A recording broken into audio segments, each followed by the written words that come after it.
8 del mattino, buongiorno Sicilia da Angelo Gagliano. E una buona mattinata anche da Marco Carli. E allora cominciamo subito oggi con la cronaca delle ultime ore, perché andiamo subito a Palermo, dove c'è stato un nuovo attentato alla Sicily by Car, 11 le vetture danneggiate e date alle fiamme, che sono stavolta divampate nel deposito di via San Lorenzo. La ditta è ormai nel mirino del racket da diverso tempo. Questo aggiornamento con Marco Gullà.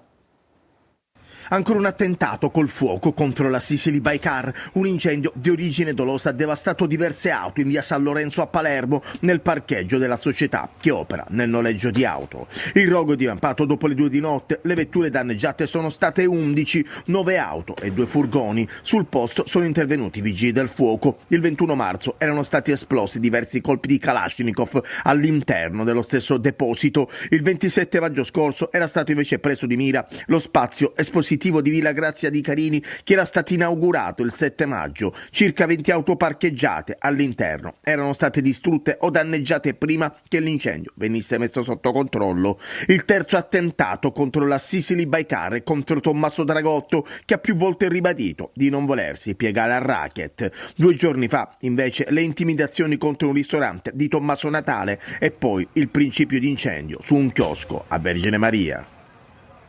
Una situazione che sta diventando davvero insostenibile, Marco.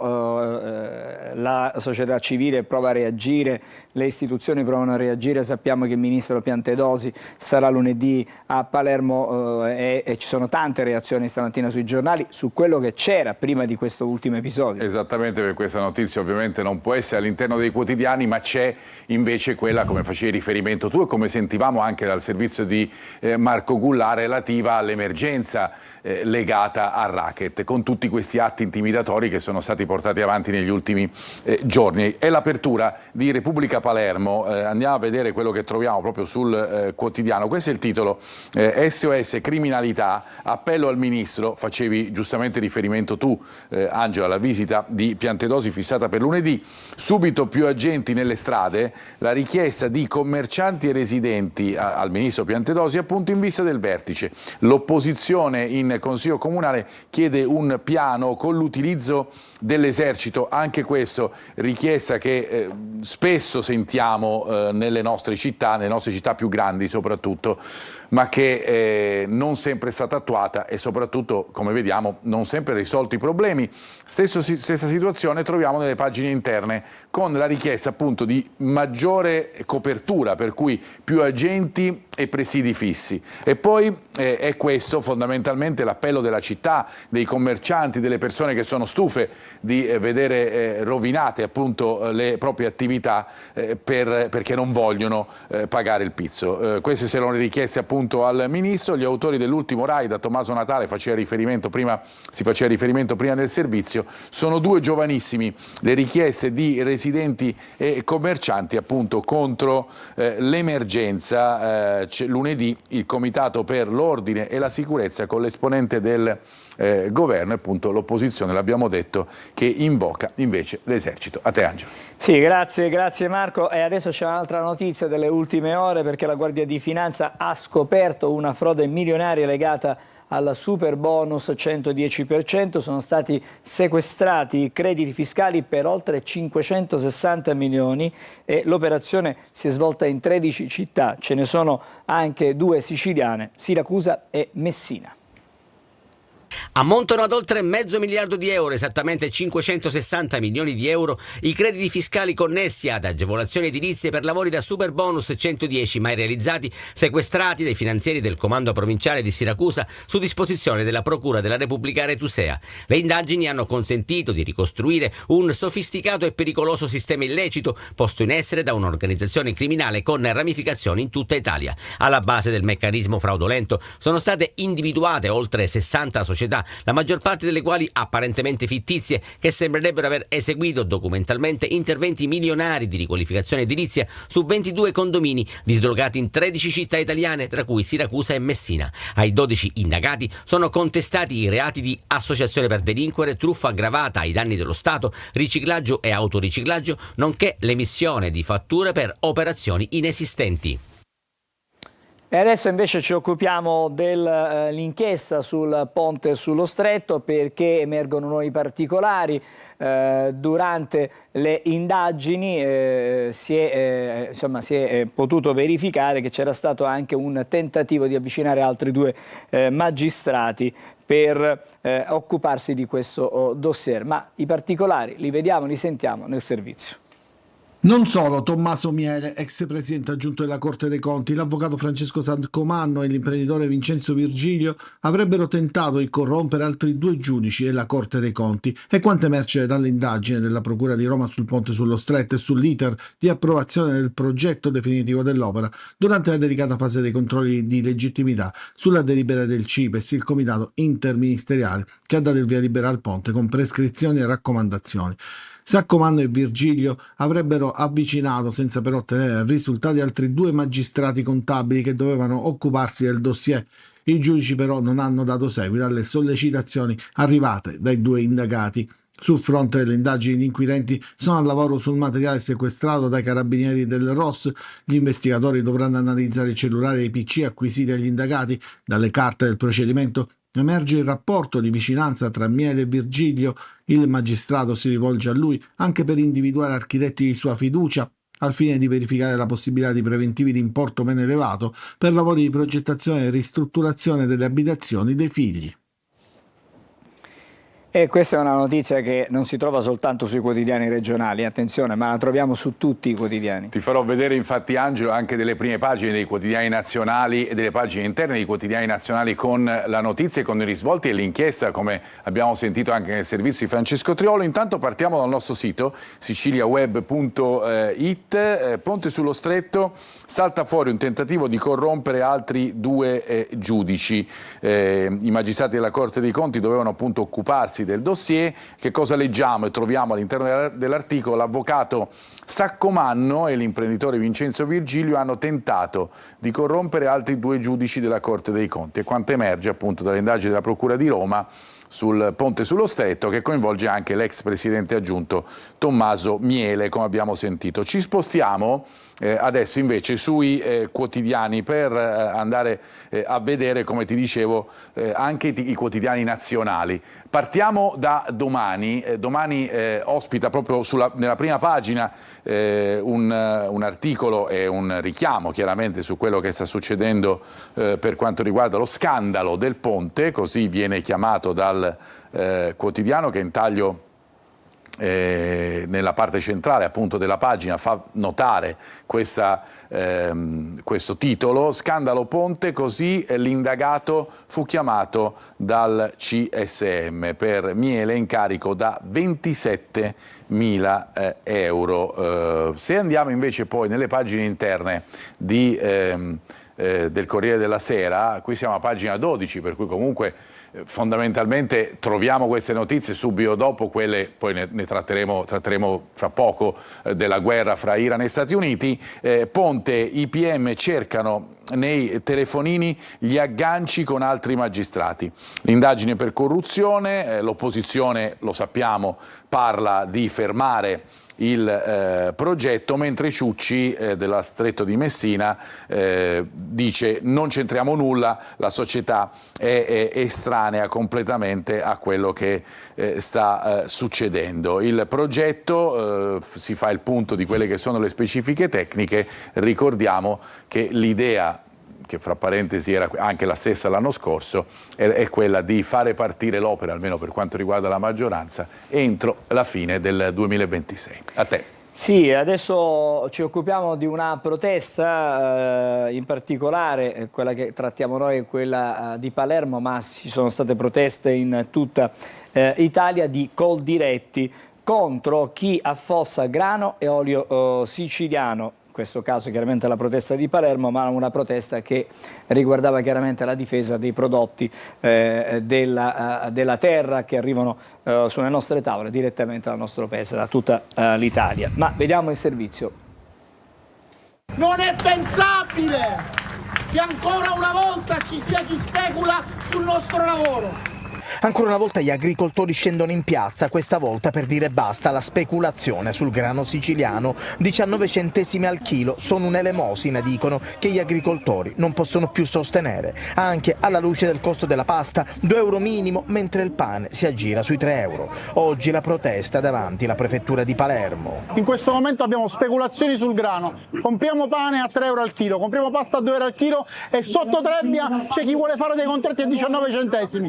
Molto di meno dei costi di produzione. Siamo tutti in dissesto perché un litro di nafta costa 1,40 euro e ci vogliono 7 kg di grano per comprare un litro di nafta. La Coldiretti aggiunge che i trafficanti speculatori vanno fermati anche applicando la legge contro le pratiche sleali, rendendo effettivo il divieto di vendita sotto il costo di produzione. Dobbiamo cercare di garantire ai nostri produttori di avere tracciabilità, ma soprattutto di avere rispettate quelle norme che noi rispettiamo. Non possiamo avere dell'olio etichettato extravergine che non è extravergine o dell'olio europeo o extraeuropeo che entra in Italia e diventa 100% italiano.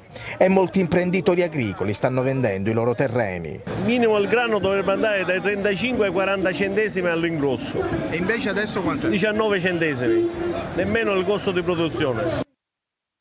Una protesta insomma piuttosto veemente, sentita quella di Coldiretti. E anche qui, Angelo, abbiamo dei risvolti a livello nazionale perché ci sono dei quotidiani, ne vedremo uno, il giornale che ospita questa notizia proprio nella parte centrale della sua prima pagina. Perché? Perché si è parlato tanto, lo vedremo anche in questo caso a livello nazionale, delle parole di Meloni, che ieri è intervenuta all'assemblea di Confcommercio parlando proprio del ceto medio, fra virgolette, dei produttori, per cui meno tasse per il ceto medio, no alla patrimoniale, ma ne parleremo dopo. In questo titolo che troviamo sul giornale abbiamo anche proprio la protesta di Coldiretti, che come giustamente dicevi tu, Angelo, è certamente siciliana ma è fondamentalmente nazionale, per cui giù le mani da grano e olio italiani, l'Italia che produce, esporta e crea lavoro non intende fermarsi, è il messaggio emerso dall'assemblea di Confcommercio, ovviamente con queste proteste praticamente in tutta Italia. Se andiamo a vedere invece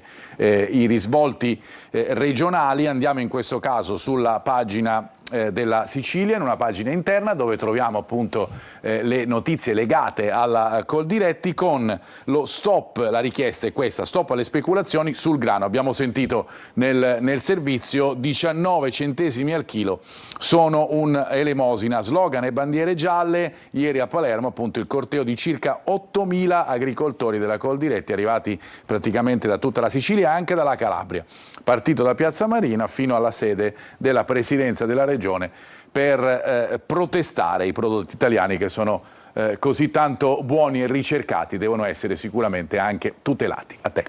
Sì, adesso andiamo ad Agrigento perché ci sono 113 bare che attendono la sepoltura definitiva e per fronteggiare quella che è una vera emergenza il sindaco uscente, perché sappiamo che Agrigento ha votato diciamo, nel ballottaggio l'ultimo turno per la nuova amministrazione, comunque il sindaco uscente Miccichè ha disposto la requisizione di 41 posti in cappelle private per tutto il 2026, ma vediamo come vanno le cose in questo servizio. L'emergenza cimiteriale continua a gravare su Agrigento e tra gli ultimi atti amministrativi del sindaco uscente Franco Miccichè c'è un nuovo provvedimento straordinario per fronteggiare la cronica carenza di loculi. Con una ordinanza immediatamente esecutiva, il Comune ha disposto anche per tutto il 2026 la requisizione di 41 posti all'interno di cappelle private del cimitero di Pianogatta.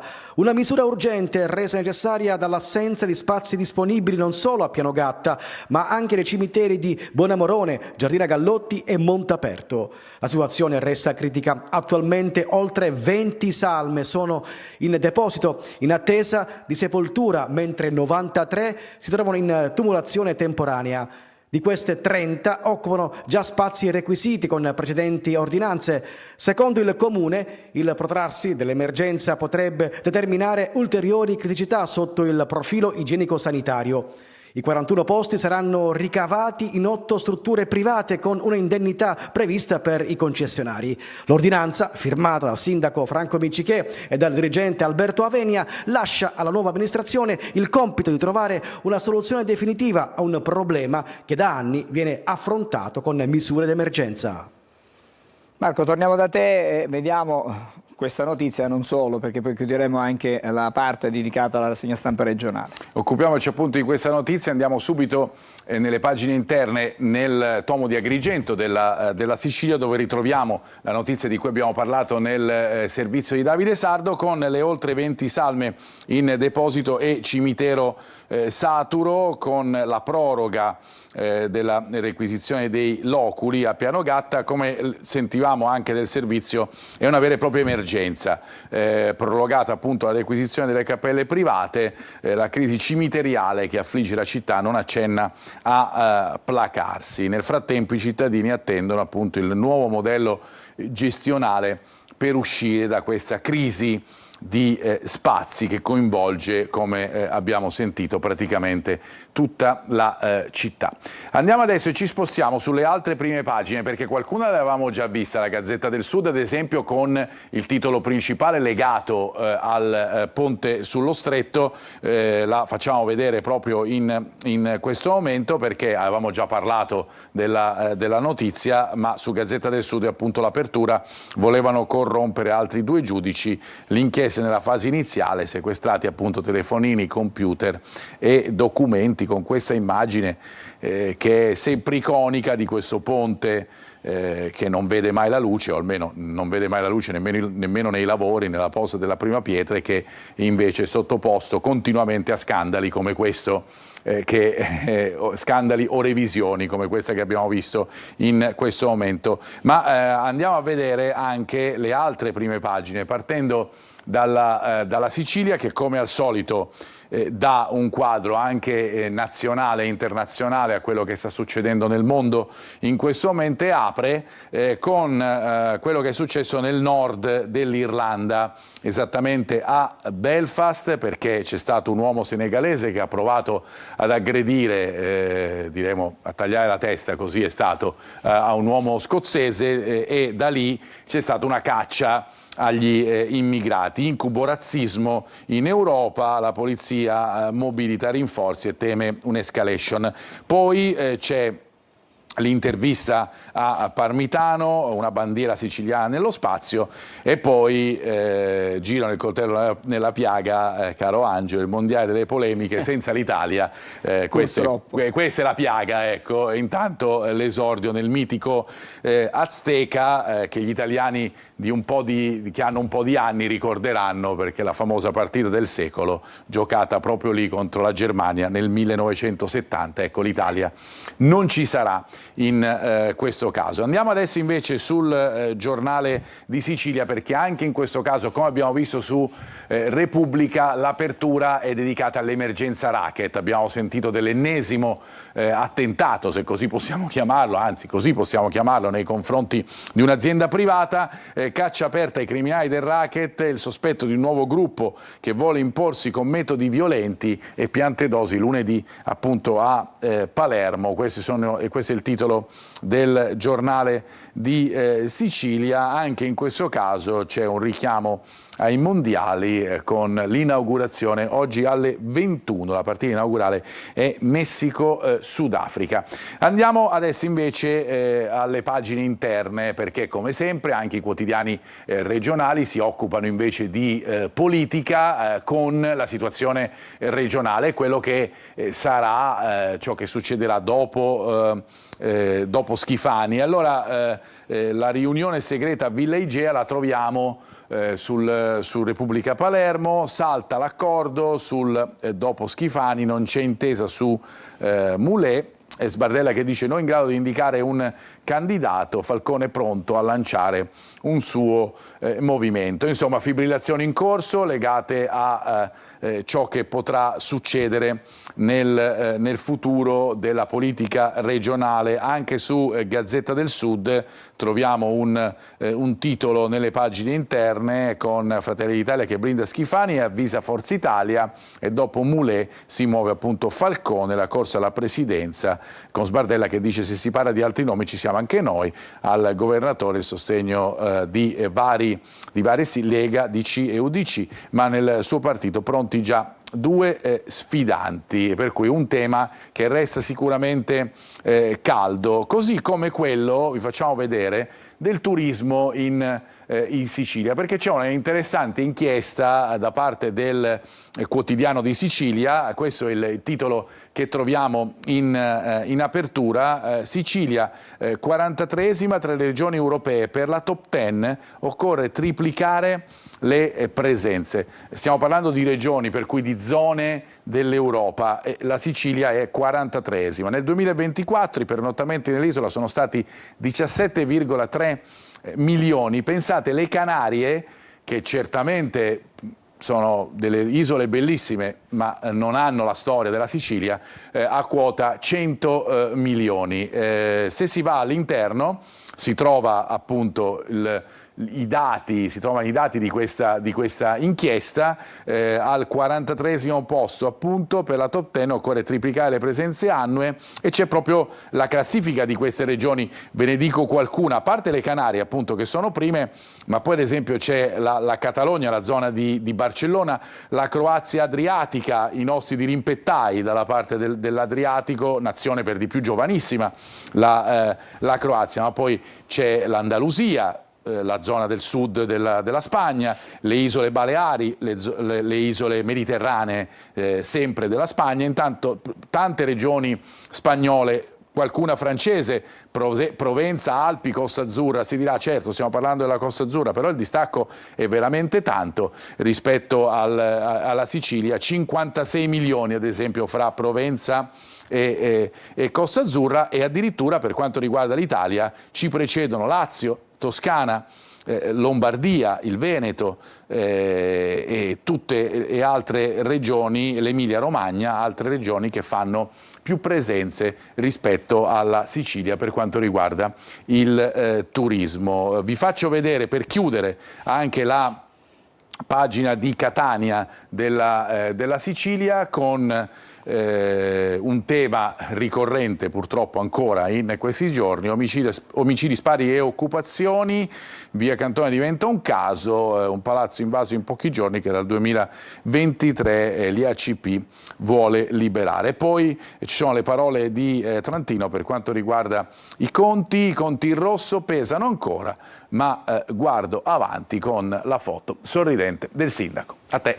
Grazie Marco. Prima di andare a vedere il traffico, la viabilità di questa mattina, vi do un aggiornamento dalle agenzie. A San Cataldo, siamo in provincia di Caltanissetta, è stato arrestato un 81enne perché aveva tentato di uccidere il figlio lo scorso 6 giugno, dopo l'ennesimo diverbio per motivi familiari ha deciso di uccidere il figlio armato di pistola, è uscito di casa per recarsi nell'abitazione della vittima dopo aver annunciato le sue intenzioni. Pensate, a sua figlia, che ha avvisato poi il fratello, che si è barricato nel suo appartamento. Questa è l'accusa, viene contestato questo uomo di 81 anni che è stato arrestato dai carabinieri per tentato omicidio aggravato, detenzione e porto illegale di arma da fuoco. Adesso, come detto, vediamo invece la situazione viabilità. Siamo sulla circonvallazione di Catania, Tondo Giulieni. Apparentemente c'è una certa fluidità, almeno per quello che stiamo vedendo, stiamo osservando dall'alto. La nostra telecamera ci mostra come comunque le auto, anche se non vanno, diciamo, ad una velocità sostenuta, ma comunque un tratto, diciamo, di strada dove non si possono superare 50 km/h, insomma la situazione è abbastanza tranquilla. Vediamo cosa succede in via Vincenzo Giuffrida. Anche qui relativamente calma la situazione, anche se le automobili, come vedete, sia in ingresso che in uscita dalla città, complice anche i semafori che si sono appena sbloccati chiaramente hanno consentito che ci sia una maggiore presenza di automobili. Qui siamo nella parte bassa di Via Lodorico da Pordenone, in direzione Policlinico, in direzione Mister Bianco. La situazione è certamente un po' più complicata, mentre invece in direzione Ognina, in direzione mare, invece la situazione è decisamente tranquilla. Possiamo vedere anche l'Etna nella sua maestosità stamattina. Il cielo è limpido, c'è qualche nuvola ma si intravede, ma c'è sempre la solita fumatina costante dal vulcano. E poi vediamo anche cosa ci mostra invece la telecamera da Taormina. Sul golfo di Taormina vedete questo pennacchio di fumo che si sprigiona proprio dalla parte sommitale dell'Etna, però per adesso la situazione è abbastanza tranquilla e il cielo è abbastanza terso. Ci fermiamo, dobbiamo fare una pausa, fra poco saremo di nuovo insieme con Marco Carli. Stavolta leggeremo i quotidiani nazionali e le notizie chiaramente che arrivano non solo dall'Italia ma anche dal resto del mondo. A fra poco.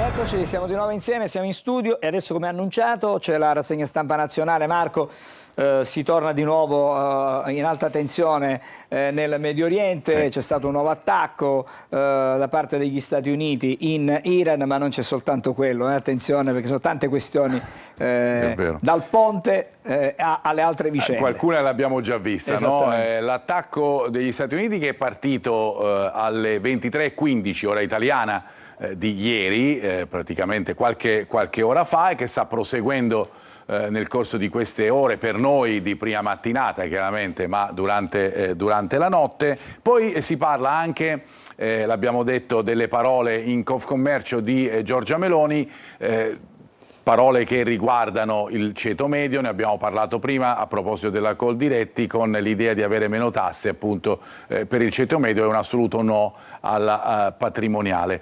Tanti riferimenti anche, ne abbiamo letto in precedenza, a quello che è successo nel Regno Unito, nel caso specifico nell'Irlanda del Nord, anche perché ci sono delle implicazioni legate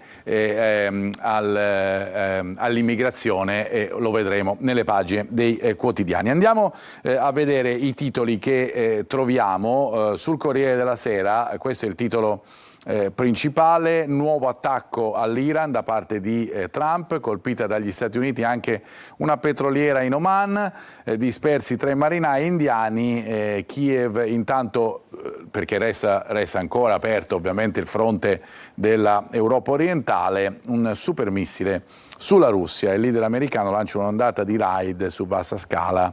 Il regime dice risponderemo. Dunque, da una parte si vuole e si cerca la tregua, il problema è che ognuno la cerca dalla propria parte, appunto, con i propri vantaggi, e questo poi porta invece a un'escalation degli scontri. E gli Stati Uniti vivono una giornata particolare, perché da un lato appunto incominciano i mondiali di calcio. Gli Stati Uniti sono il paese ospitante insieme al Canada e al Messico, e anche questo, vedremo, sarà un tema centrale dei quotidiani, perché si indaga soprattutto su tante cose che stanno succedendo, che non fanno dell'apertura agli stranieri certo il vanto di questi campionati mondiali. Dall'altro lato appunto invece ci sono le bombe, e qua le rivediamo ancora sul Corriere della Sera, le bombe di Trump sull'Iran, l'attacco ai porti e alle città, con le immagini e le foto anche di quello che sta succedendo appunto nel Medio Oriente. E anche in questo caso si vede invece la situazione in Russia e Ucraina, l'altro fronte chiaramente delle guerre, questa volta nell'est Europa, il supermissile Flamingo che colpisce ancora dentro la Russia. Kiev sempre più autonoma, è una versione meno costosa dei Patriot con una gittata di 3.000 chilometri. Ecco perché vi dicevo queste pagine dei quotidiani nazionali, che sono ricche di ciò che sta succedendo purtroppo, come sempre, Medio Oriente ed Est europeo, i fronti di guerra aperti in questo momento. Le aperture dei quotidiani sono appunto dedicate soprattutto a questa nuova escalation, oltre che ai campionati del mondo, gli Stati Uniti che lanciano un nuovo attacco all'Iran. L'accordo era vicino, dice Trump, ma Teheran ci tratta come degli stupidi. E allora rispondiamo in questo modo. Esplosioni anche in zone vicino Hormuz dagli Ayatollah, no alla mediazione del Qatar, per cui Repubblica che ieri aveva deciso di aprire sulla riforma sui medici di famiglia che è saltata fino a mezzanotte, era poco questo il titolo di Repubblica, invece è cambiato appunto poi in mattinata con tutto ciò che è successo, vi ricordiamo, dalle 23:15, i primi bombardamenti degli Stati Uniti in territorio iraniano. Anche domani apre con questa notizia: colpiamo duro Teheran, dice Trump, ma la diplomazia resiste ai missili. Dopo la Pascia battuto, gli USA attaccano sistemi di difesa, stazioni di controllo e radar iraniani. Ci sono anche le condizioni di Hezbollah. In Libano un'intesa è possibile solo con il ritiro dell'IDF, cioè dell'esercito israeliano, dai nostri territori. Ricordiamo che le due situazioni sono legate, o almeno secondo l'Iran sono legate, cioè la tregua fra Stati Uniti e Iran può esserci solo ed esclusivamente se ci sarà anche la tregua fra Israele e Libano. Guardate dunque come diventa tutto più complicato sotto questo punto di vista. Vi dicevamo poi delle questioni interne con le parole di Giorgia Meloni in Confcommercio. Abbiamo alcuni quotidiani che decidono di aprire proprio con questa notizia, come ad esempio Il Giorno o La Nazione, in questo caso abbiamo da farvi vedere con questo titolo: prove di manovra, meno tasse al ceto medio, la Premier da Confcommercio, no alla patrimoniale, ci sono poi varie altre idee e si continua a parlare anche degli aiuti a Kiev, addio mozione unitaria nel campo largo, l'ambasciata russa intanto attacca il Colle. Queste sono notizie di contorno, ma soprattutto in Italia si è parlato appunto di queste parole di Giorgia Meloni, ovviamente con dei diversi modi di interpretare la stessa notizia. Ad esempio sul giornale, l'abbiamo visto, troviamo appunto il titolo legato alla patrimoniale. Mai la patrimoniale, dice Giorgia Meloni, sono le sfide del governo, così vengono definite appunto dal quotidiano. Con la Premier non siamo la Repubblica delle banane. E poi chiaramente la protesta di Coldiretti, giù le mani da grano e olio italiani, ne abbiamo dato riferimento in precedenza. Ma non ci sono solo queste notizie, o almeno non viene dato solo in questo modo questa notizia, perché ad esempio sul Manifesto troviamo le spalle al muro in Unione Europea. Questa è l'interpretazione che viene data dal quotidiano alle parole di Meloni: le promesse a ricchi e ceto medio, patto regressivo con Confcommercio, tutela dei ricchi, promesse inique al ceto medio. Meloni cerca sponde, ma i dati sono impietosi: salari reali a meno 8% e più diseguaglianze fiscali. Come sempre appunto vediamo che le notizie appunto che sono quelle, perché poi alla fine le parole di Meloni sono quelle, vengono chiaramente poi commisurate a quelli che sono i dati che troviamo. Vediamo sui giornali chiaramente dei dati che sono gli stessi anche in questo caso, ma interpretati ovviamente in modo diverso. Si dà peso più a una notizia che a un'altra. Andiamo invece su Avvenire per farvi vedere questo titolo. Vi avevo detto che anche Repubblica aveva deciso di aprire con questa notizia, poi cambiata sulla base di quello che sta succedendo in Medio Oriente. Medici, eutanasia di una riforma. Non si è trovata l'intesa sulla trasformazione in dipendenti da parte dei dottori, sindacati soddisfatti, una lite nella maggioranza con Schillaci che ritira il testo, ma si va avanti, dice, sulle case di comunità.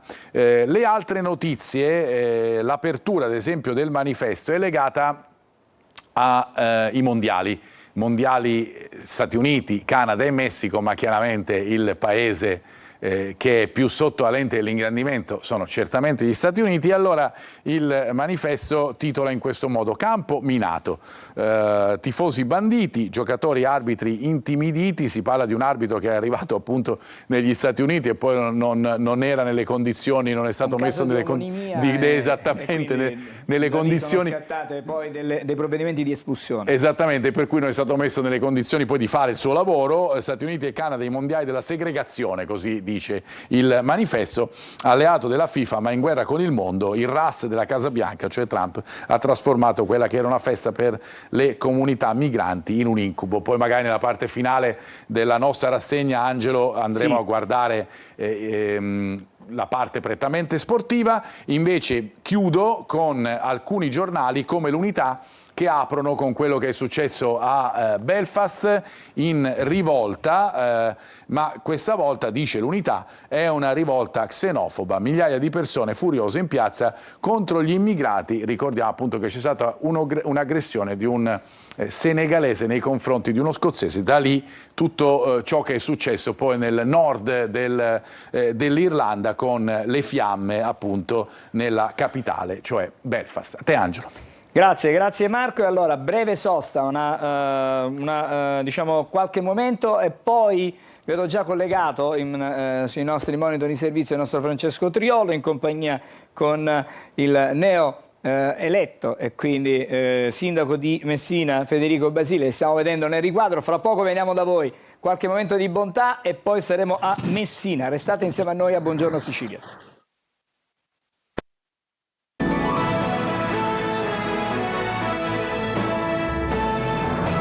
Eccoci di nuovo insieme a Buongiorno Sicilia. È il momento di collegarci, l'abbiamo visto prima, con Messina. C'è il nostro Francesco Triolo, assieme a lui è il sindaco di Messina Federico Basile. Buongiorno, ben trovato. Ancora chiaramente complimenti per la sua rielezione, ma si comincia subito, anzi non si è smesso, immagino mai, di lavorare per la città.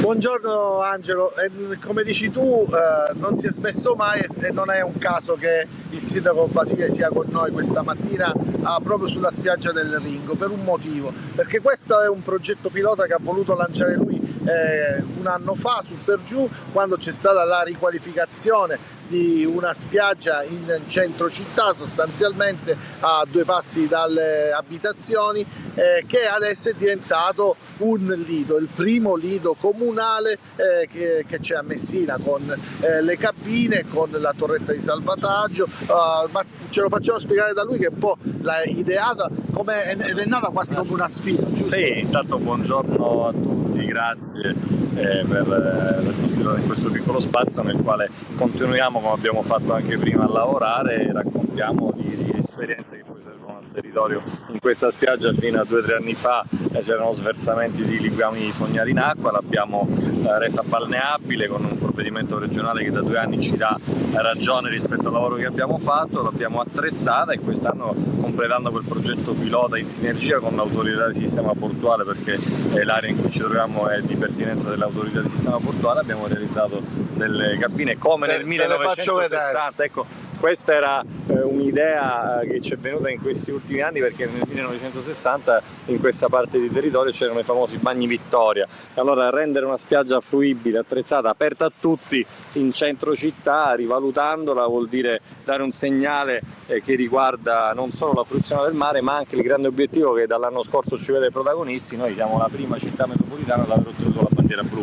Per il 2° anno consecutivo l'abbiamo confermata, e questo è un regalo che abbiamo voluto fare alla città, che può fruire di un pezzo importante del proprio territorio in pieno centro città. Non si tratta solo del progetto del Ringo, Angelo, perché Messina si sta attivando per la realizzazione di ben 72 varchi di ingresso sulle spiagge, da Santa Margherita a Ortoliuzzo. Ci saranno 25 spiagge attrezzate con torrente, con bagnanti, insomma si sta cercando di recuperare quella faccia a mare che per anni è stata una cesura, e soprattutto si lavora, ci facciamo spiegare dal sindaco, per la spiaggia di Mare Grosso, che si trova a 300 metri da Piazza Cheroli e che può diventare un chilometro di spiaggia in centro città affacciato sullo stretto, con tutto ciò che ne può poi provocare di conseguenza a livelli di riflessi turistici ma anche di vivibilità. Sì, assolutamente sì. Questo progetto pilota che riguarda questo tratto della spiaggia del Ringo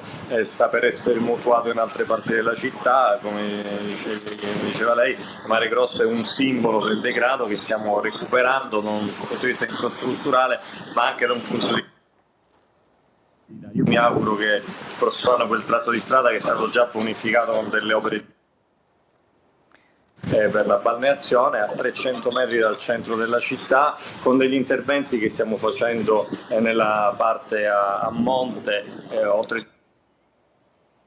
del Ministero delle Infrastrutture, stiamo adeguando in ritardo, ma ci siamo da pochi anni, una città ad una fruizione del mare che aveva totalmente dimenticato. La cosa bella, Angelo, te la faccio vedere magari, è alle 8:40 ormai, la gente a mare che già approfitta per fare i primi bagni estivi, è una cosa che qui sinceramente non ricordo.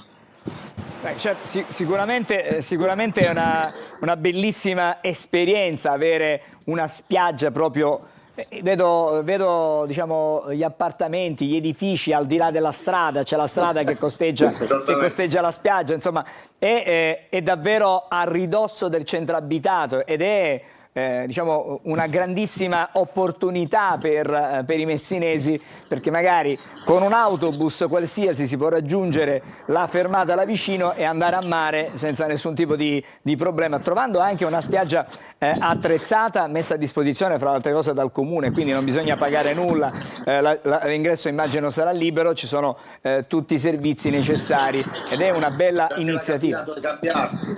C'è anche la cabina dove cambiarsi, magari per la pausa pranzo, esco fuori dall'ufficio, vengo qui, mi cambio, sto un'oretta e poi rientro in ufficio, giusto per semplificarla. Però ti voglio dire anche questo, tu parlavi di autobus, c'è un mezzo che dal centro città ti porta a Torrefaro, alla punta, e passa ogni 7 minuti, 8 minuti, che ti posso garantire in questi giorni di chiusura delle scuole ormai è pienissimo di giovani e di ragazzi. E quindi insomma una grandissima opportunità per la città di Messina.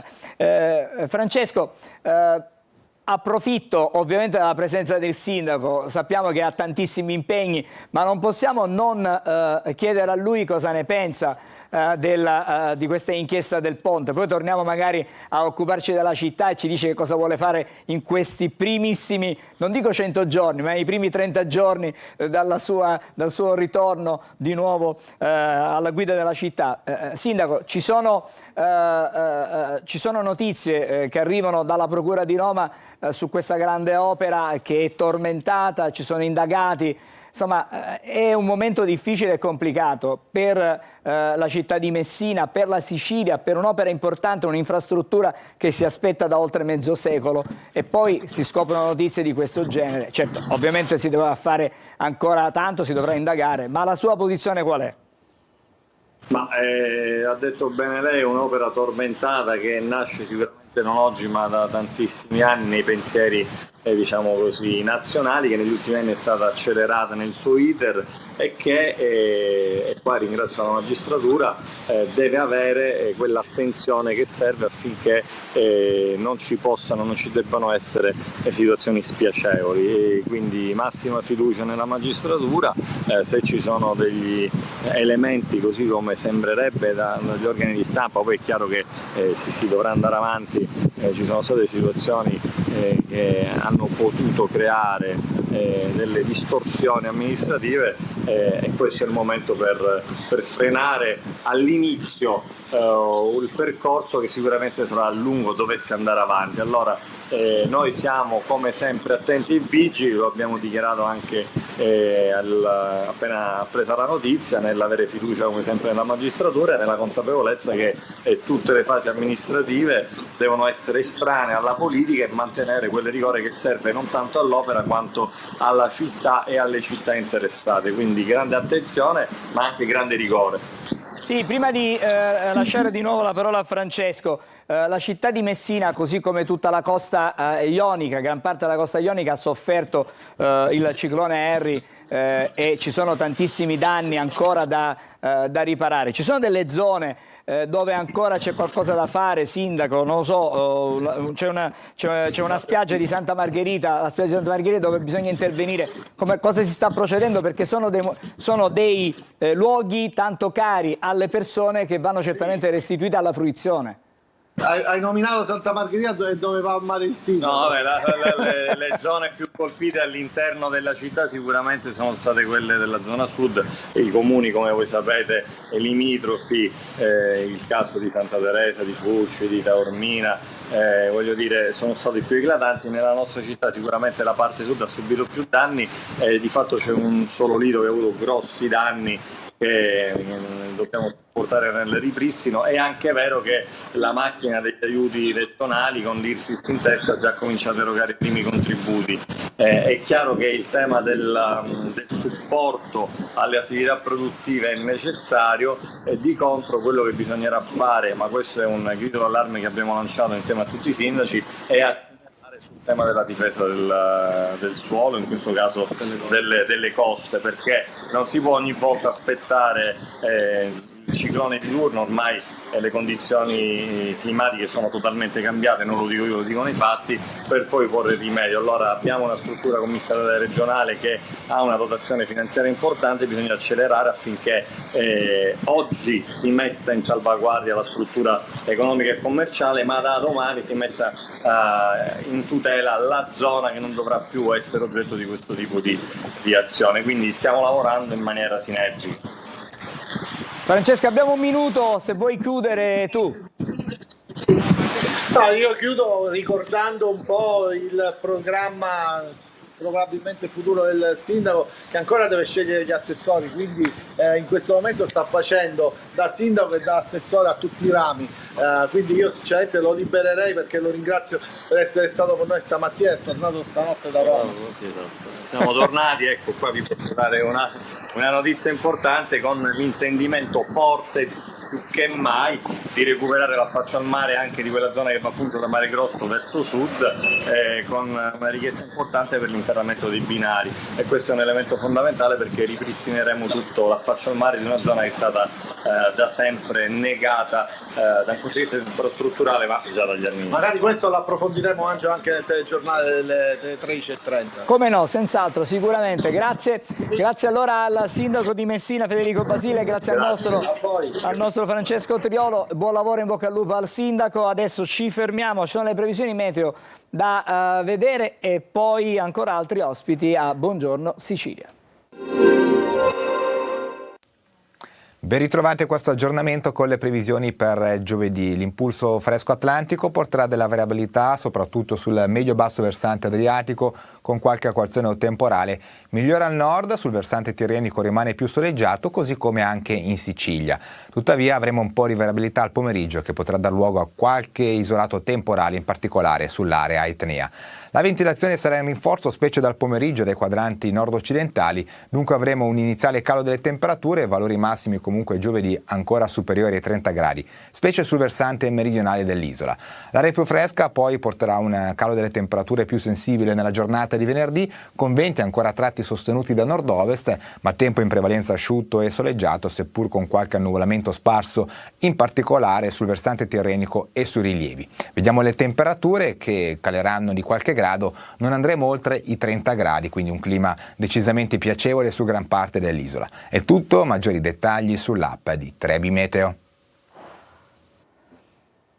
Allora, siamo di nuovo insieme e Buongiorno Sicilia ha il piacere di ospitare quello che è un simbolo della pallanuoto non solo catanese, non solo siciliana, non solo italiana, ma a livello mondiale. Buongiorno e ben trovata Giusy Malato. Buongiorno a tutti. Allora, dico mondiale perché Giusy praticamente nella sua bacheca non ha spazio per mettere altri titoli, penso, da un punto... No, dico, hai vinto tutto.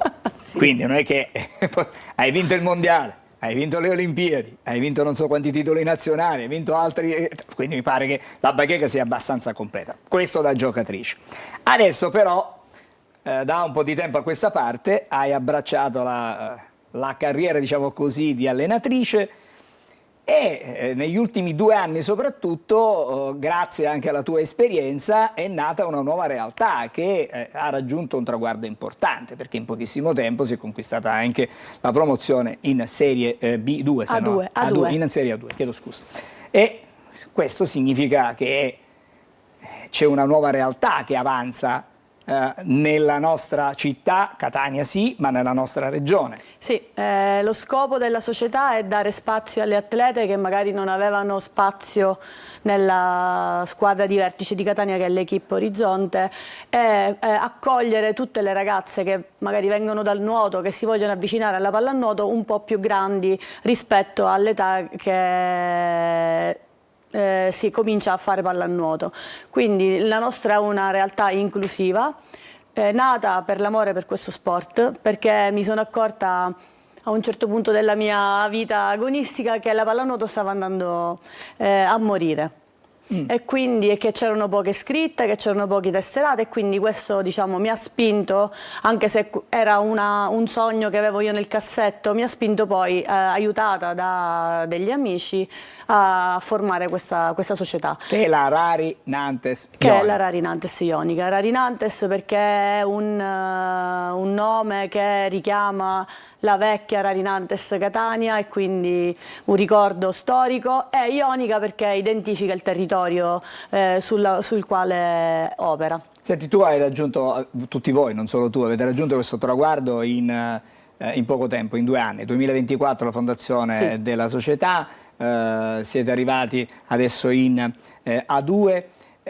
Immagino che ci sia dietro a questo percorso, oltre, voglio dire, l'entusiasmo, perché serve entusiasmo per fare, li chiamano sport minori, però poi danno tantissime soddisfazioni, no? E quindi serve una grande passione. Assolutamente. E poi ci sono tanti sacrifici perché non sempre si ha tutto in maniera facile, in maniera immediata, quindi bisogna, quando si sceglie lo staff, quando si scelgono le giocatrici, quando si sceglie insomma chi fa parte del gruppo, devono essere selezionate con grande attenzione le persone. Allora, io ho iniziato con un gruppo di ragazzine che venivano dalla scuola nuoto della Nuoto Catania e qualcuna che non giocava più con l'Equipe. Poi abbiamo raccolto anche altre ragazze. Diciamo che la selezione iniziale non c'è stata, perché d'altronde se inizi devi cominciare da qualche parte, certo, in qualche modo. Adesso si avvicina a noi chi vuole divertirsi, perché il nostro modo di operare è sì rispetto, sì allenamento, sì concentrazione, determinazione, ma tutto questo condito dall'allegria, cioè noi dobbiamo divertirci giocando. Questo è il nostro motto, e come ti dicevo prima è includere chi non ha spazio da altre parti. Senti, ma raggiunto l'obiettivo, che immagino sarà un obiettivo minimo, no? Per voi, oppure è già il traguardo? Perché no, capisco che chi fa sport poi evidentemente non può stare in acqua, oppure su un campo di calcio, oppure su una pista di atletica leggera solo per gareggiare. No. L'obiettivo è quello di chiaramente affermarsi. Naturalmente sì, facciamo un passo dopo l'altro, step by step. Noi quest'anno abbiamo raggiunto la promozione dopo nemmeno 2 anni di attività, nascita, diciamo. Sì. L'anno prossimo l'obiettivo minimo è sicuramente la permanenza in A2. E per fare questo naturalmente abbiamo bisogno di spazi acqua, abbiamo bisogno di in qualche modo rimpolpare l'organico. Stiamo avendo degli scatti in questo momento. Sì, rimpolpare l'organico, rinforzare l'organico, e poi abbiamo bisogno anche di sponsor, perché purtroppo noi andiamo in piscine dove si paga l'affitto acqua, abbiamo delle spese importanti, avremo delle trasferte che arriveranno fino a Roma. E quindi diciamo il sacrificio è stato fatto per quanto mi riguarda quest'anno a livello personale, insieme alla nostra dirigente che è Sabina Aiello, e adesso però abbiamo bisogno di un aiuto importante, perché è giusto che lo sport, e soprattutto catanese, sia supportato da persone che ci credono. Esattamente. Senti, tu hai accennato prima, hai fatto riferimento alla crisi della pallanuoto, sì, la pallanuoto non soltanto siciliana, attenzione, perché la nostra pallanuoto il Sette Bello, Sette Rosa. Il Sette Rosa, cioè la nazionale italiana che abbiamo conosciuto, che era costituita da tante giocatrici che giocavano proprio qui a Catania, giocavate qui a Catania, avete ottenuto soddisfazioni immense e grandissimi traguardi. Il movimento è un po' in difficoltà, probabilmente, non soltanto a livello femminile ma anche a livello maschile. Intanto ti chiedo che cosa pensi in questo momento della pallanuoto italiana in generale, e poi magari scendiamo nei particolari per qualche cosa magari di più vicino a noi. Tu sei una voce autorevole, perché sì, come conosci questo allenatrice mondo. Dico che bisogna investire sui settori giovanili, sulle realtà che vogliono fare qualcosa per questo sport. Bisogna, secondo me, più che cambiare le regole come è stato fatto in questi anni a livello internazionale e quindi di conseguenza anche a livello nazionale, più che cambiare le regole quasi ogni 2 o 3 anni, investire sul marketing, sulla pubblicità, sulla televisione, sulla pubblicità.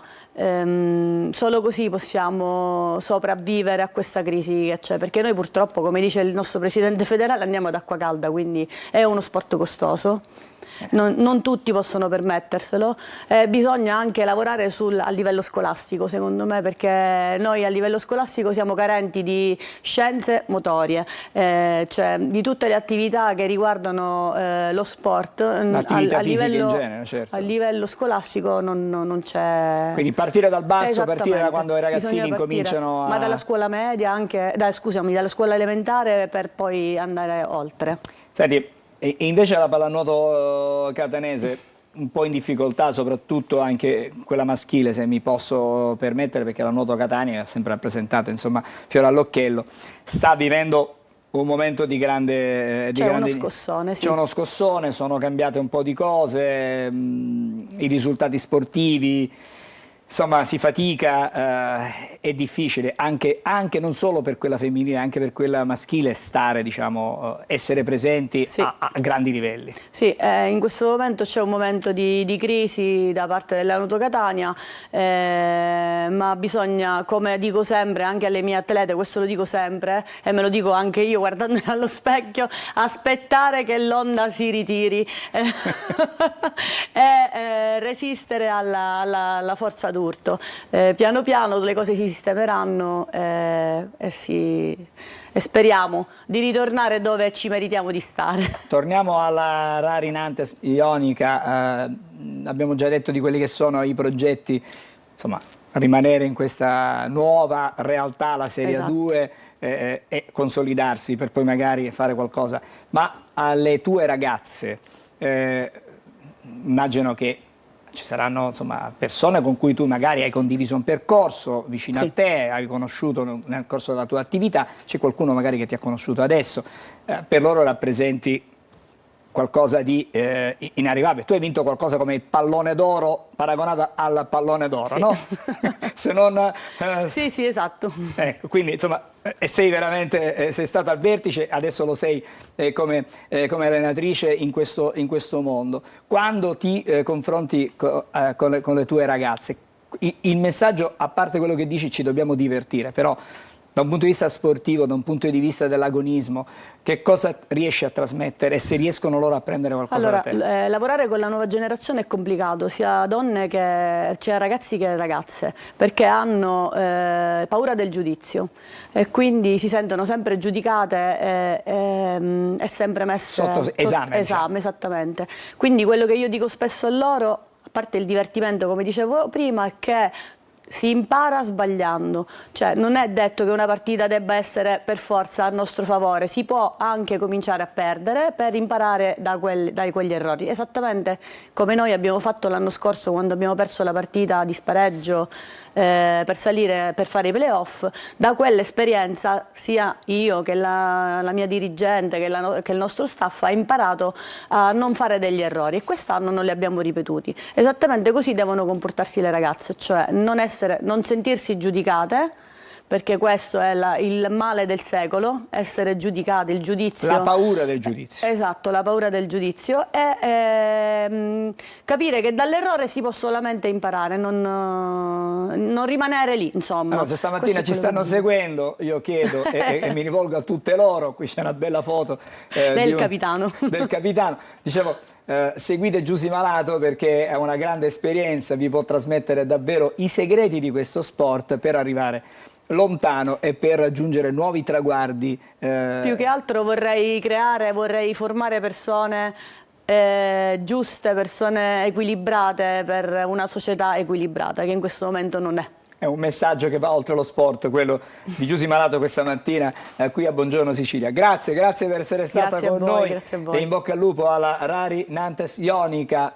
Speriamo che possa raggiungere altri importanti traguardi. Ci dobbiamo fermare e fra poco parleremo d'altro. Come sempre a Buongiorno Sicilia cambiamo tema da un segmento di trasmissione all'altra con grandissima rapidità. A fra pochissimo.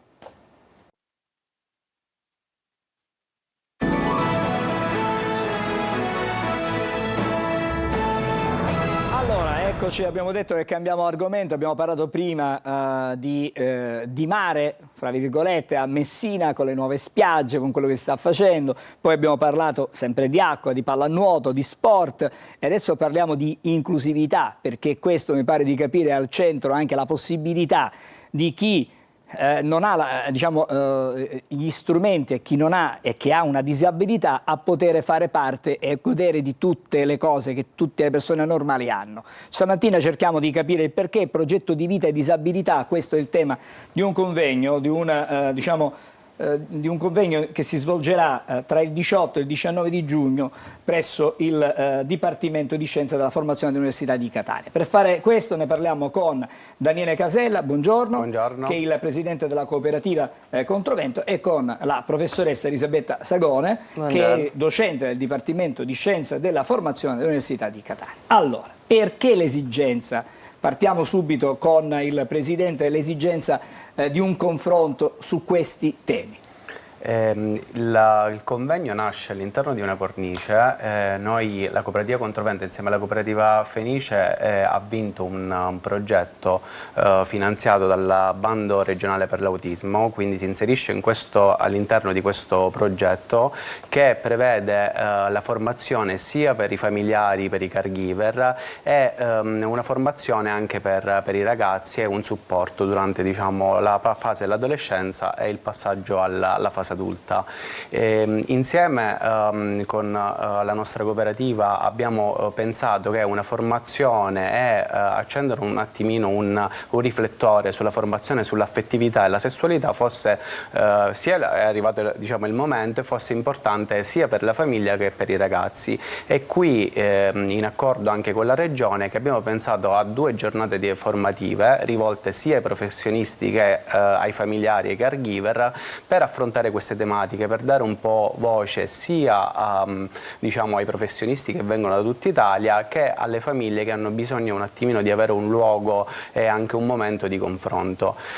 Questo nasce anche perché via via con l'attuazione anche del progetto di vita, con l'entrata in vigore della nuova legge, ci auspichiamo che non solo i bisogni primari quali autonomia e inserimento lavorativo possano aver strada, ma anche bisogni più inespressi quali quelli dell'affettività, il bisogno di una relazione stabile, il bisogno di un'intimità tra ragazzi e ragazze possa essere espresso anche all'interno del progetto di vita. Allora, la professoressa, questi non sono aspetti secondari, non possono essere considerati aspetti secondari perché le persone necessitano di tanto, affetto sicuramente, anche la sfera sessuale è importante, servizi. È necessario allora che in qualche modo vengano dati gli strumenti, vengono forniti gli strumenti alle famiglie intanto, ma anche alle persone che hanno queste disabilità e che possono vivere a 360 gradi la loro vita. Sì, sicuramente l'intervento è a 360 gradi, partendo dagli operatori che ogni giorno spendono il loro tempo per educare, per rispondere ai bisogni speciali di persone che presentano una condizione di disabilità, fino ad arrivare alle famiglie che vanno supportate anche nell'approccio verso le traiettorie evolutive differenti di questi ragazzi. In fondo parlare di sessualità e affettività nel mondo della disabilità ancora potrebbe essere un tabù, ma grazie a queste numerose occasioni di confronto tutto quello che intorno c'è al mondo della disabilità sta lentamente connotandosi in maniera ben più concreta, ben più normalizzante, mi verrebbe da dire. Quindi c'è una prospettiva diversa per guardare a questi problemi, possiamo dire? Sì, perché anche le persone con disabilità hanno bisogni affettivi, bisogni comunicativi, presentano esigenze di intimità, come diceva il dottor Casella, che a noi potrebbero sembrare aspetti lontani, ma che in realtà sono comuni a tutte le persone, quindi comprese anche quelle con una disabilità. 2 giorni di confronto, 2 giorni, una sorta di full immersion, sì, diciamo così, mi pare di capire, perché le istituzioni da una parte e dall'altra però i soggetti, e i soggetti non sono soltanto le famiglie ma anche le istituzioni diverse, possono in qualche modo confrontarsi e capire quali sono gli strumenti poi da poter adottare per un verso e quali sono da un punto di vista poi pratico altro. Parliamo intanto del confronto, chi partecipa, l'abbiamo già accennato, ci sono non solo docenti, non solo terapeuti, ma immagino che è un luogo importante anche per le famiglie. Sì. Sarà una 2 giorni in cui le famiglie in qualche modo potranno confrontarsi su quelli che sono poi le difficoltà quotidiane anche per certi aspetti. Sì, come dicevo prima, il taglio che abbiamo dato al convegno è un taglio anche molto pratico, in quanto abbiamo tarato l'intervento che si fa sia per l'affettività che per la sessualità calato sul progetto di vita. Il progetto di vita nasce una nuova riforma che non solo nasce come nuovo strumento, ma anche una nuova ottica. Adesso, assimilando un po' quello che ci dice anche la Convenzione ONU, noi riusciamo a mettere la persona al centro con i bisogni, quindi chiedere alla persona e alla famiglia quali sono i bisogni e poter strutturare un progetto che attraversa tutte le fasi della vita e possa quanto più avvicinarsi a quelli che sono i desideri della persona. Quindi abbiamo pensato a una giornata del 18 che sia in plenaria, quindi un'apertura del convegno con tutti i soggetti insieme, e il 19 invece 2 sessioni parallele, una sessione legata a una formazione specifica su sessualità e affettività per professionisti e operatori e un'altra sessione invece molto pratica con dei workshop pratici sul progetto di vita e l'affettività e la sessualità. E adesso vado alla professoressa, perché l'Università di Catania ha un suo ruolo in tutto questo. Nello specifico, in che cosa vi concentrerete voi? Il Dipartimento di Scienze della Formazione ha subito accolto la presentazione di questo progetto proprio per non soltanto dare una risonanza maggiore, oltre quella che già le nostre cooperative più affezionate, come io le considero, presentano, ma anche proprio perché l'università riesce a diventare un bacino d'utenza sia in termini formativi che in termini proprio di divulgazione di questa particolare cultura che secondo noi deve avere un ruolo di primaria importanza, e dunque soprattutto il Dipartimento di Scienze della Formazione è molto vicino a queste tematiche legate al mondo della disabilità, e quindi l'università sarà una sorta di cornice di riferimento pronta a soddisfare quelle che possono essere le esigenze non solo di natura divulgativa ma anche proprio proprio fornendo quei contesti anche fisici nei quali le famiglie insieme ai ragazzi con disabilità, le persone con disabilità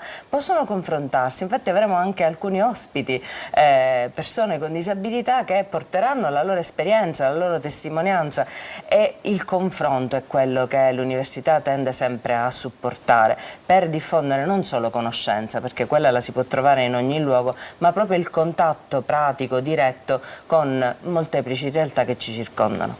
Allora, l'appuntamento lo ricordiamo per il 18 e 19 giugno, siamo al complesso delle Verginelle a Catania, 2 giornate intense dalle 8:30 alle 5:30, quindi una full immersion. Una full immersion. Grazie allora, grazie a voi. In bocca al lupo per questa, quello che è certamente un nuovo modo di vedere alcuni aspetti della disabilità e magari farli rientrare nella normalità, quello che oggi ci sembra che sia lontanissimo da noi e soprattutto per queste persone possa diventare qualcosa di normale. Grazie, restate qui con me intanto, è il momento perché noi cambiamo tema da un momento all'altro, c'è l'oroscopo adesso con Marco Amato, parte la sigla e poi vedremo anche Marco Amato. Buongiorno a te Marco, ben trovato. Stamattina il nostro tema, la nostra discussione è tutta incentrata su quello che è l'uomo simbolo della nostra terra, della Sicilia, della città di Catania, nello specifico in particolare, Luca Parmitano. Insomma, andrà di nuovo nello spazio. Buongiorno. Buongiorno Angelo e ben trovato. Ebbene sì, oggi vi parlo di un orgoglio catanese pluridecorato, plurimedagliato e addirittura investito di una laurea ad honoris causa.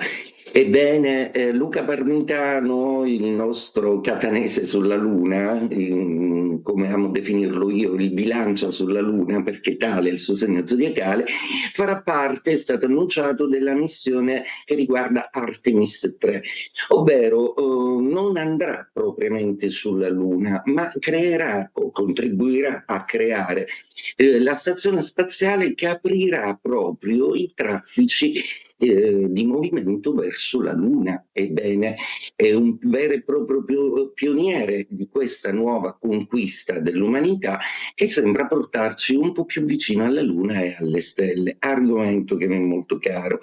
Allora, cosa ci fa un bilancia sulla Luna? I bilanci sono equilibrati, hanno sempre una carriera perfetta, in questo assolutamente il nostro Luca Parmitano è assolutamente fedele al suo segno zodiacale, ma è il pianeta Urano che gioca un ruolo essenziale nel suo cielo. Urano, dal dio greco del cielo stellato, e Urania, la musa dell'astrologia, sono proprio i riferimenti della Luna. Proprio il pianeta Urano quest'anno vi gioca degli scherzi molto interessanti, perché cari bilancia, da quando è arrivato in Gemelli si è un po' rotto alla regola e alla routine della vostra vita. I bilancia questo non lo amano, ma sono proprio gli imprevisti che dovete cavalcare con successo che vi aiuteranno. Oggi Luna in Ariete, cosa succede nello zodiaco? Ve lo racconto segno per segno.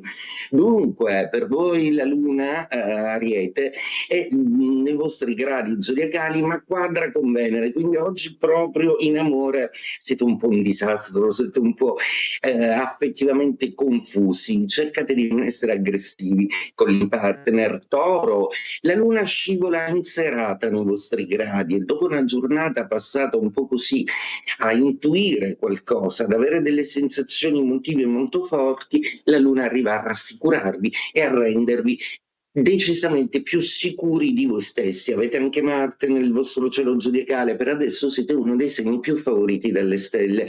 Gemelli, per voi oggi tutto un po' caotico, ma intorno a voi, non dentro di voi. Molto probabilmente vi troverete a osservare un dissidio tra le parti che sarà a voi ottimizzare. Se c'è un problema, voi amate ascoltare l'una e l'altra parte. Una buona capacità di medesimazione oggi vi aiuterà. Cancro, Venere oggi è arrabbiata con la Luna assieme a Giove, per cui non vuole smettere di sognare nei vostri gradi zodiacali e di nutrire desideri ambiziosi che dovranno però fare i conti con la sensibilità di qualcun altro.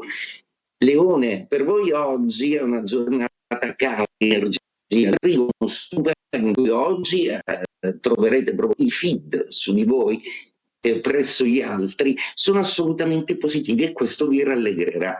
In amore sta arrivando qualcosa di speciale. Vergine, per voi è una giornata molto caotica e piena di impegni, ma la serata si trasforma letteralmente in un qualcosa di romantico e piacevole. Quindi il partner vi farà una sorpresa a fine giornata. Bilancia, il vostro segno zodiacale, come dicevo poc'anzi, è molto alle prese con dei cambiamenti epocali. La luna oggi è in opposizione, quindi oggi è una giornata di quella da prendere un po' con le pinze. In serata però tutto si quieta.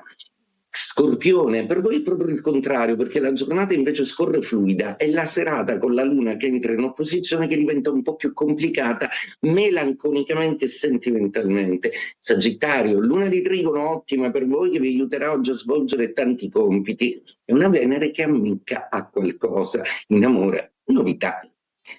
Capricorno, per voi la giornata è abbastanza fastidiosa, una luna di quadratura che acuisce pure Saturno e Nettuno contro di voi, per cui un po' di calma. La serata invece, con la luna che entra in Toro, arriva in trigono per voi e si trasforma magicamente. Acquario, la giornata per voi è molto varia, la luna in Ariete è molto amica e vi spinge a comunicare a più registri, con più persone. Oggi darete il massimo. La luna entra in quadratura di sera, per cui riposate, c'è bisogno. Pesci, per voi oggi è una giornata piena di prospettive e novità e anche con qualche ispirazione per dei progetti lavorativi nuovi. La serata è magica perché c'è una cena, un incontro molto speciale che vi allieteranno un poco. E detto questo, caro Angelo, ti porgo i miei saluti e buongiorno Sicilia, ci vediamo domani. A domani, grazie Marco, grazie a te. Adesso andiamo da Marco Carli invece per le ultime dei quotidiani, immagino ci saranno le pagine sportive in questo segmento. Facciamo vedere come facciamo spesso in questo segmento le pagine sportive, perché ne abbiamo parlato per i contenuti politici legati anche all'immigrazione del mondiale che scatta negli Stati Uniti e in Canada e in Messico, ma andiamo a vedere anche l'aspetto sportivo, perché anche la Gazzetta dello Sport, come è giusto che sia, rigira il coltello alla piaga, perché c'è tutto il mondo meno noi a questo mondiale. È una grande verità. Praticamente tutte le nazioni del mondo, 48, insomma, si parte oggi con Messico. Ma possibile, con 48 nazioni non c'è l'Italia. 48, ricordavamo, no, dei mondiali del 94, ci confrontavamo prima sugli orari delle partite, perché si gioca alle 21. Ma no? non sarà più un problema comunque, anche se ci fossero partite purtroppo di notte. Purtroppo per noi italiani no, perché questo è il titolo ed è evidente che sia così. Fondamentalmente manca veramente solo l'Italia. Il Corriere dello Sport invece fa un raffronto diverso, perché mette di fronte, lo vediamo fra poco, quelli che sono i due grandi protagonisti del calcio mondiale degli ultimi 20 anni, cioè Messi e Ronaldo, e il titolo è The Last Dance, perché fondamentalmente è l'ultimo mondiale per entrambi. Loro però ci saranno, questo è il punto che fa sempre male a noi italiani. Angelo, a te. Grazie Marco, grazie per essere stato anche tu con noi a Buongiorno Sicilia stamattina. Devo ringraziare in regia Francesco Gigante, Graziano Picone e Massimo Ceraulo. In redazione stamattina ha lavorato Tonino De Mana, mentre invece, come sempre, per l'organizzazione della trasmissione va un grazie va a Edoardo Sergi e a Carla Previtera. Ci ritroviamo domani mattina alle 8 come sempre. Auguri a tutti voi di una buona giornata.